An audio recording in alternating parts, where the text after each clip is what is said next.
السلام علیکم ورحمۃ اللہ وبرکاتہ۔ محترم ناظرین،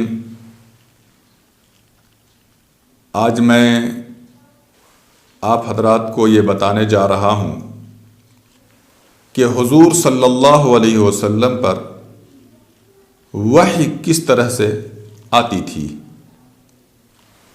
اس سے ماقبل یہ بتایا تھا کہ وحی کس کو کہتے ہیں، وحی کی حقیقت کیا ہے۔ اس کو سمجھنے کے بعد یہ سمجھیے کہ وہ وحی کس طرح سے آتی تھی، یہ میں بتانے جا رہا ہوں۔ آپ حضرات بغور سماعت فرمائیں۔ حضور صلی اللہ علیہ وسلم پر نزول وحی کے طریقے۔ وحی و رسالت کا یہ مقدس سلسلہ سرکار دو عالم محمد مصطفیٰ صلی اللہ علیہ وسلم پر ختم ہو گیا۔ اس کا آغاز کہاں سے ہوا تھا؟ حضرت آدم علی نبینا علیہ الصلاۃ والسلام سے آغاز ہوا تھا۔ جب وہ نبی بنا دیے گئے، وحی کا سلسلہ شروع ہو گیا تھا۔ اس کے بعد کم و بیش 1,24,000 پیغمبر دنیا کے اندر تشریف لائے، سبھوں پر وحی آتی تھی، اور آخر میں جناب محمد رسول اللہ صلی اللہ علیہ وسلم پر وحی آئی۔ حضور صلی اللہ علیہ وسلم کے دنیا سے تشریف لے جانے کے بعد وحی کا سلسلہ ختم ہو گیا۔ اب کسی انسان پر وحی نہ آئے گی اور نہ اس کی ضرورت ہے۔ وحی و رسالت کا یہ مقدس سلسلہ سرکار دو عالم محمد مصطفیٰ صلی اللہ علیہ وسلم پر ختم ہو گیا۔ اب یہ کسی انسان پر نہ وحی نازل ہوگی اور نہ اس کی ضرورت ہے۔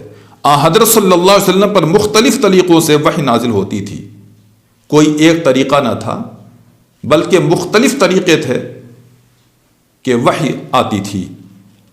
صحیح بخاری کی ایک حدیث میں حضرت عائشہ رضی اللہ تعالی عنہ فرماتی ہیں کہ ایک مرتبہ حضرت حارث بن ہشام رضی اللہ تعالی عنہ نے حضرت صلی اللہ علیہ وسلم سے پوچھا کہ آپ پر وحی کس طرح آتی ہے۔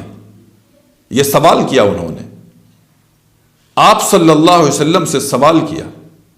وہ سمجھنا چاہتے تھے کہ وحی کس طریقے سے آتی ہے، تو حضرت صلی اللہ علیہ وسلم نے فرمایا کہ کبھی تو مجھے گھنٹی کی سی آواز سنائی دیتی ہے، اور وحی کی یہ صورت میرے لیے سب سے زیادہ سخت ہوتی ہے۔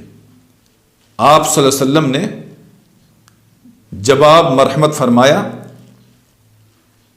کہ گھنٹی کی سی آواز سنائی دیتی ہے، اور یہ طریقہ جو گھنٹی کی طرح آواز آتی تھی حضور صلی اللہ علیہ وسلم کے لیے زیادہ مشقت کی چیز ہوتی تھی، بہت ہی بار گزرتا تھا۔ پھر جب یہ سلسلہ ختم ہوتا ہے تو جو کچھ اس آواز نے کہا ہوتا ہے مجھے یاد ہو چکا ہوتا ہے۔ آواز تو گھنٹی کی سی آ رہی ہوتی تھی، لیکن اس آواز کے بند ہونے کے بعد حضور صلی اللہ علیہ وسلم کو ساری باتیں یاد ہو جاتی تھیں، اور یہ اللہ تبارک و تعالی یاد کرا دیتے تھے۔ اور کبھی فرشتہ میرے سامنے ایک مرد کی صورت میں آ جاتا ہے، جیسا کہ جبرائیل امین علیہ السلام انسانی صورت میں بھی تشریف لائے اور اپنی اصلی شکل میں بھی تشریف لائے، تو وحی کے کئی طریقے ہوتے تھے۔ اس حدیث میں آپ نے وحی کی آواز کو گھنٹیوں کی آواز سے دو تشبیہ دی ہے۔ شیخ محی الدین ابن عربی رحمۃ اللہ علیہ نے اس کا مطلب یہ بیان کیا کہ ایک تو وحی کی آواز گھنٹی کی طرح مسلسل ہوتی ہے اور بیچ میں ٹوٹتی نہیں، دوسرے گھنٹی جب مسلسل بجتی ہے تو عموماً سننے والے کو اس کی آواز کی سمت متعین کرنا مشکل ہوتا ہے، یعنی ہر چہار جانب سے گھنٹی جب بجتی ہے تو ایسا لگتا ہے کہ کوئی ایک سمت سے آواز نہیں آ رہی بلکہ ہر چہار جانب سے آواز آتی ہے۔ اسی طرح سے آوازیں آتی تھیں، کیونکہ اس کی آواز ہر جہت سے آتی ہوئی محسوس ہوتی ہے، اور کلام الہی کی بھی یہ خصوصیت ہے کہ اس کی کوئی ایک سمت نہیں ہوتی بلکہ ہر جہت سے آواز سنائی دیتی ہے۔ اس کیفیت کا صحیح ادراک تو بغیر مشاہدہ کے ممکن نہیں، لیکن اس بات کو عام ذہنوں سے قریب کرنے کے لیے آپ نے اسے گھنٹیوں کی آواز سے تشبیہ دی ہے۔ فیض الباری، جب اس طریقے سے آپ پر وحی نازل ہوتی تو آپ پر بہت زیادہ بوجھ پڑتا تھا۔ آپ نے جان لیا کہ گھنٹی کی آواز کی طرح جب وحی نازل ہوتی تھی تو حضور صلی اللہ علیہ وسلم پر زیادہ مشقت ہوتی تھی۔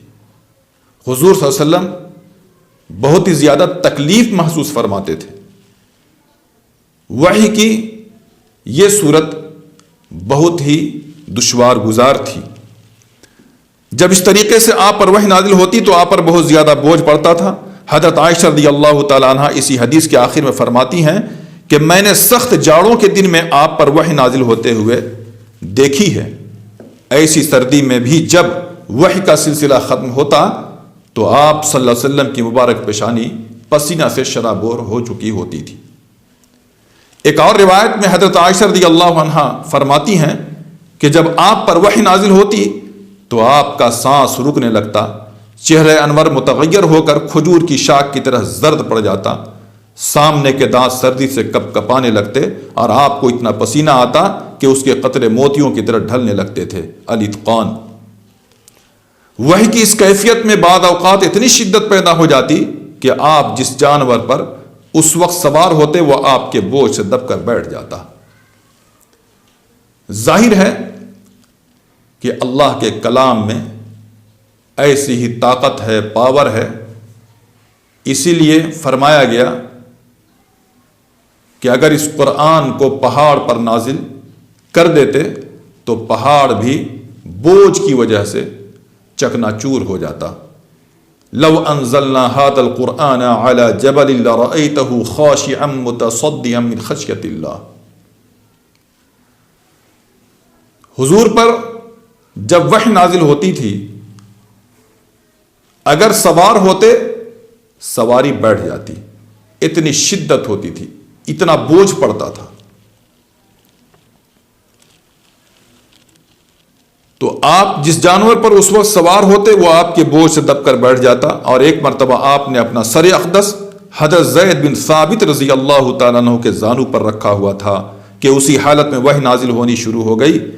اس سے حضرت زید کی ران پر اتنا بوجھ پڑا کہ وہ ٹوٹنے لگی۔ زاد المعاد۔ بعض اوقات اس وحی کی ہلکی ہلکی آواز دوسروں کو بھی محسوس ہوتی تھی۔ حضرت عمر رضی اللہ عنہ فرماتے ہیں کہ جب آپ پر وحی نازل ہوتی تو آپ کے چہرہ انور کے قریب شہد کی مکھیوں کی بھن بھناہٹ جیسی آواز سنائی دیتی تھی۔ صحابہ کرام موجود ہوتے، اس وقت بھی وحی نازل ہوتی تھی اور شہد کی مکھیوں کے اڑنے کی آواز جس طرح سے سنائی دیتی ہے اسی طرح سے صحابہ محسوس فرماتے کہ بھن بھناہٹ کی آواز انہیں سنائی دیتی تھی۔ یہ تو ایک صورت تھی وحی کی۔ وحی کی دوسری صورت یہ تھی کہ فرشتہ کسی انسانی شکل میں آپ کے پاس آ کر اللہ کا پیغام پہنچا دیتا تھا۔ ایسے مواقع پر عموماً حضرت جبرائیل علیہ السلام مشہور صحابی حضرت دحیہ کلبی کی صورت میں تشریف لایا کرتے تھے۔ البتہ بعض اوقات کسی دوسری صورت میں بھی تشریف لائے ہیں۔ بہرکیف جب حضرت جبرائیل علیہ السلام انسانی شکل میں وحی لے کر آتے تو نزول وحی کی یہ صورت حضرت صلی اللہ علیہ وسلم کے لیے سب سے آسان ہوتی تھی۔ حضور صلی اللہ علیہ وسلم پر وحی آتی، اس کی کئی صورتیں بتائی گئیں۔ ایک صورت تو یہ بتائی گئی کہ شہد کی مکھیوں کی بھن بھناہٹ کی جو آواز ہوتی ہے اس طرح سے آواز آتی تھی، اور دوسری صورت یہ بتائی گئی کہ حضرت جبرائیل علیہ السلام انسانی شکل میں تشریف لاتے، اور ایک صحابی گزرے ہیں حضرت دحیہ کلبی، ان کی صورت میں اکثر اوقات تشریف لے آیا کرتے تھے۔ وحی کی یہ صورت حضور صلی اللہ علیہ وسلم پر بہت آسان ہوتی تھی۔ وحی کی تیسری صورت یہ تھی کہ حضرت جبرائیل علیہ السلام کسی انسان کی شکل اختیار کیے بغیر اپنی اصلی صورت میں دکھائی دیتے تھے، لیکن ایسا آپ کی تمام عمر میں صرف 3 مرتبہ ہوا ہے۔ ایک مرتبہ اس وقت جب آپ نے خود حضرت جبرائیل علیہ السلام کو ان کی اصل شکل میں دیکھنے کی خواہش ظاہر فرمائی تھی، دوسری مرتبہ معراج میں، اور تیسری بار نبوت کے بالکل ابتدائی زمانے میں مکہ مکرمہ کے مقام اجیاد پر۔ پہلے 2 واقعات تو صحیح سند سے ثابت ہیں، البتہ یہ آخری واقعہ سندن کمزور ہونے کی وجہ سے مشکوک ہے، فتح الباری۔ چوتھی صورت براہ راست اور بلا واسطہ اللہ تبارک و تعالیٰ سے ہم کلامی کی ہے۔ یہ شرف حضرت صلی اللہ علیہ وسلم کو بیداری کی حالت میں صرف ایک بار یعنی معراج کے وقت حاصل ہوا ہے، البتہ ایک مرتبہ خواب میں بھی آپ صلی اللہ علیہ وسلم اللہ تعالیٰ سے ہم کلام ہوئے ہیں اتقان۔ وحی کی 5ویں صورت یہ تھی کہ حضرت جبرائیل علیہ السلام کسی بھی صورت میں سامنے آئے بغیر آپ کے قلب مبارک میں کوئی بات القا فرما دیتے تھے، اسے اصطلاح میں نفث فی الروع کہتے ہیں۔ یہ وحی کے نزول کے طریقے تھے جو آپ کے سامنے بیان کیے گئے۔ اب انشاءاللہ آئندہ جو بیان ہوگا وہ تاریخ نزول قرآن کے بارے میں بیان ہوگا۔ اس سے پہلے وحی اور اس کی حقیقت کے بارے میں بیان ہوا، اور نزول وحی کے طریقے کیا تھے اس کے بارے میں بیان ہوا۔ آئندہ تاریخ نزول قرآن کے بارے میں بیان ہوگا انشاءاللہ تعالی۔